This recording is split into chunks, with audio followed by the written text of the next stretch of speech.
கட்டுற கம்பில இருந்து அடிக்கிற ஆணி வரைக்கும் எல்லாம் குவாலிட்டியா இருக்கணும்ல. பிரகாஷ் போன்றவர்களுக்காகவே ஜிபிஆரின் டிஎம்டி கம்பிகள். வங்கக்கடலில் நிலை கொண்டுள்ள காற்றழுத்த தாழ்வு பகுதி வரும் 25ஆம் தேதி காலை புயலாக வலுப்பெறக்கூடும் என வானிலை மையம் தகவல். புயல் உருவானால் ஓமன் நாடு பரிந்துரைத்துள்ள ரிமால் என்ற பெயர் சூட்டப்படும் என தகவல். கோயம்புத்தூர், நீலகிரி, தென்காசி, திருநெல்வேலி, கன்னியாகுமரி மாவட்டங்களில் ஓரிரு இடங்களில் இன்று மிக கனமழைக்கு வாய்ப்பு. ஈரோடு, திருப்பூர், திண்டுக்கல், தேனி, மதுரை, விருதுநகர் ஆகிய மாவட்டங்களில் கனமழை பெய்யக்கூடும் என வானிலை மையம் தகவல். திண்டுக்கல், தேனி, தென்காசி, திருநெல்வேலி, கன்னியாகுமரி ஆகிய மாவட்டங்களில் ஓரிரு இடங்களில் நாளை கனமழை பெய்ய வாய்ப்பு. வானிலை ஆய்வு மையம் எச்சரிக்கை. இயற்கை எழில் கொஞ்சம் குற்றாலம் அருவிகளின் கழுகு பார்வை காட்சிகள். 7வது நாளாக அருவிகளில் குளிக்க தடை விதித்துள்ள நிலையில் வெள்ளம் பெருக்கெடுத்து ஓடும் காட்சி.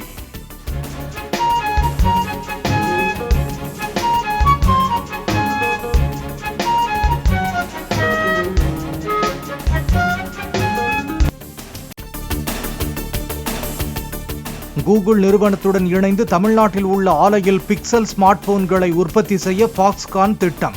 ஆலை தொடர்பாக கூகுள் நிறுவன அதிகாரிகள் விரைவில் முதலமைச்சரை சந்திக்க உள்ளதாக அரசு தரப்பில் தகவல். தமிழக அரசின் பத்திரப்பதிவுத்துறை சார்பில் புதிதாக வழிகாட்டி மதிப்பீடு. இதற்கென உருவாக்கப்பட்டுள்ள வரைவு வழிகாட்டி பட்டியல் மீது மேல்முறையீடு கேட்கப்பட்டுள்ளதாக தகவல். நாட்டின் கிழக்கு பிராந்திய பகுதியில் நள்ளிரவில் போர் விமானத்தை தரையிறக்கி இந்திய விமானப்படை சாதனை. இருட்டிலும் துல்லியமாக பார்க்கக்கூடிய நைட் விஷன் கண்ணாடி உதவியுடன் C-130J போர் விமானத்தை தரையிறக்கியது விமானப்படை. ஷார்ஜா மற்றும் சிங்கப்பூரில் இருந்து விமானம் மூலம் கோயம்புத்தூர் வரும் பயணிகளிடம் தெர்மல் ஸ்கேன் மூலம் காய்ச்சல் கண்டறியும் சோதனை. சிங்கப்பூரில் புதிய வகை கொரோனா தொற்று பரவுவதாக கூறப்படும் நிலையில் முன்னெச்சரிக்கை நடவடிக்கை என தகவல்.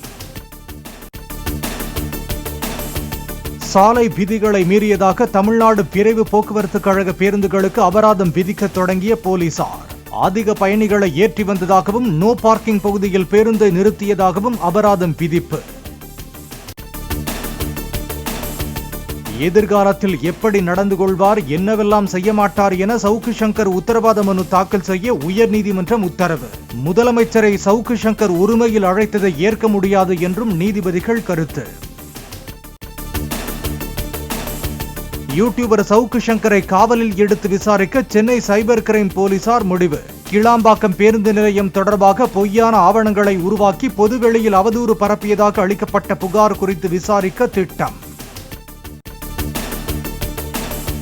தலைக்கவசம் அணியாமல் வரும் வாகன ஓட்டிகளுக்கு ஏற்காடு மலைப்பாதையில் பயணிக்க அனுமதி இல்லை என சேலம் மாவட்ட போலீசார் அறிவிப்பு. அதேபோல் ஓட்டுநர் உரிமம் இல்லாத வாகன ஓட்டிகளையும் திருப்பி அனுப்பிய போலீசார். தமிழ்நாட்டில் கலை மற்றும் அறிவியல் கல்லூரிகளில் மாணவர் சேர்க்கைக்கான வழிகாட்டி நெறிமுறைகளை வெளியிட்டது உயர்கல்வித்துறை. அரசு மற்றும் தனியார் உட்பட அனைத்து கல்லூரிகளும் கட்டண விவரங்களை இணையதளத்தில் வெளியிட வேண்டும் என உத்தரவு. கடந்த 3 ஆண்டுகளில் 24,50,000 விவசாயிகளுக்கு 4,366 கோடி ரூபாய் பயிர் காப்பீடு இழப்பீட்டுத் தொகை. 651 கோடியில் கரும்பு விவசாயிகளுக்கு சிறப்பு ஊக்கத்தொகை அளிக்கப்பட்டுள்ளதாக தமிழ்நாடு அரசு செய்திக்குறிப்பு. காஞ்சிபுரம் வரதராஜர் கோயிலில் வைகாசி பிரம்மோற்சவத்தை ஒட்டி மீண்டும் வடகலை தென்கலை பிரச்சனை.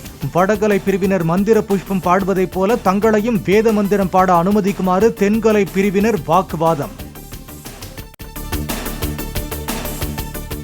நெல்லை மாவட்டத்தில் பிடிபட்ட சிறுத்தையை அடர் வனத்திற்குள் விட்ட வனத்துறை. கூண்டில் இருந்து விடுவிக்கப்பட்ட சிறுத்தை அங்கு பொருத்தப்பட்டிருந்த கேமராவை நோக்கி பாய்ந்த காட்சிகள் வெளியீடு. சென்னையில் ஆபரண தங்கத்தின் விலை சவரனுக்கு 880 ரூபாய் சரிந்து 54,000 ரூபாய்க்கு விற்பனை.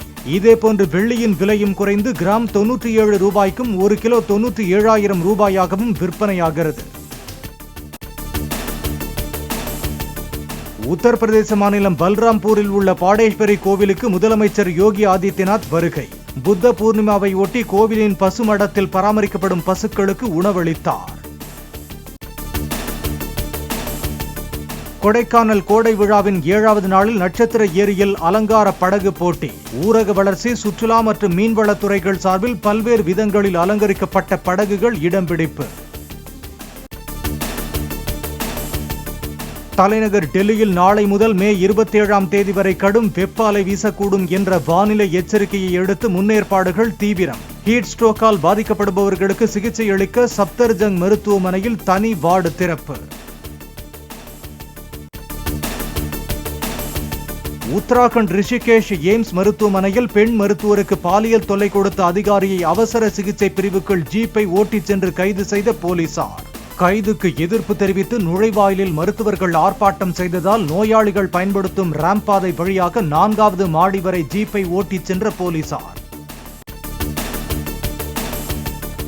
சென்னை எழும்பூர் விழுப்புரம் வழித்தடத்தில் பராமரிப்பு பணிகள் நடைபெறுவதன் எதிரொலி கடற்கரை செங்கல்பட்டு இடையே இருமார்க்கத்தில் இயக்கப்படும் 8 ரயில்களின் சேவை நாளை பகுதியளவு ரத்து செய்யப்படுவதாக தெற்கு ரயில்வே அறிவிப்பு.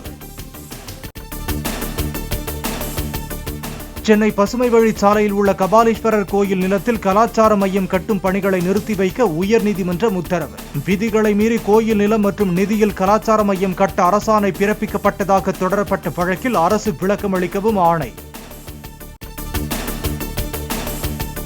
பாரிஸ் ஒலிம்பிக் போட்டிகளில் பதக்கம் வெல்பவர்கள் நிற்பதற்காக மறுசுழற்சி செய்த மரத்தில் உருவாக்கப்பட்ட மேடை. ஈஃபிள் கோபுரம் முன் நடந்த நிகழ்ச்சியில் அறிமுகப்படுத்தியது போட்டி ஏற்பாட்டு குழு.